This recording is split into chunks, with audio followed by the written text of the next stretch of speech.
So how do we perceive the Arctic? We all have different perceptions of often the same things. We might see the same thing, but we might see it differently. Let me give you a simple example. The tree behind me has these red berries.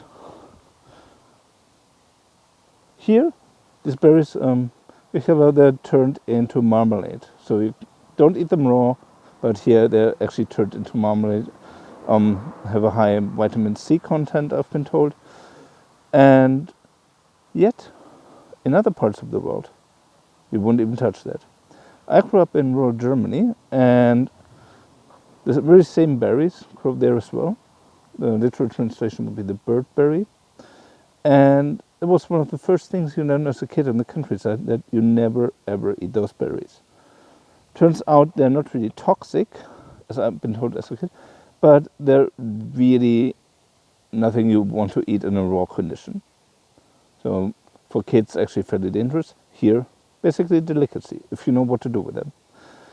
And just like these berries, we have very different perceptions of the Arctic. We may see the Arctic as a wide expanse, as a wasteland. We might see it as home, as the place where your ancestors maybe come from. We might see it as a tourist destination. We might see it as an empty space, or as a full space, in place here in the middle of Rovaniemi, or at the edge of Rovaniemi. We might have different ideas about connectivity and about infrastructure. The Arctic might seem empty, but it really isn't. It's not just home to 4 million people north of the Arctic Circle, but these 4 million people, they're also connected. They're connected by shared histories, shared experiences, language in some cases, but also by technology.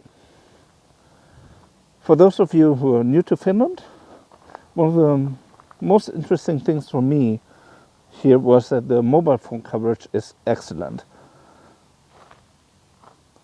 And you will see if the resolution is good and there's not that much glare here. Yeah, you should see this now. There's a mobile phone tower right behind me.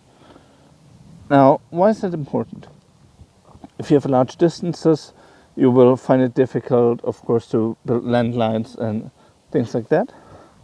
So mobile phone technology is really important here in the north.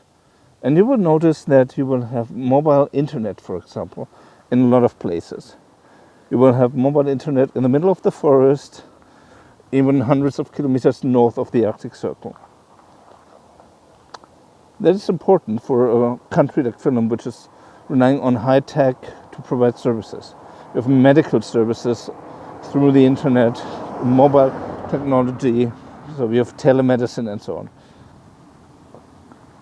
That makes it possible to live longer in small communities. It keeps the smaller communities alive, and it's a way also to connect. Connectivity is a key issue in the Arctic, and it's also one of the topics that we are going to talk about when we talk about human rights and human security in the Arctic. So different perspectives do matter. It's important to have an open mind to look at things through somebody else's eyes, from a different perspective. And also it's important to look at the real situation of the people in the Arctic and the real needs of the people up here.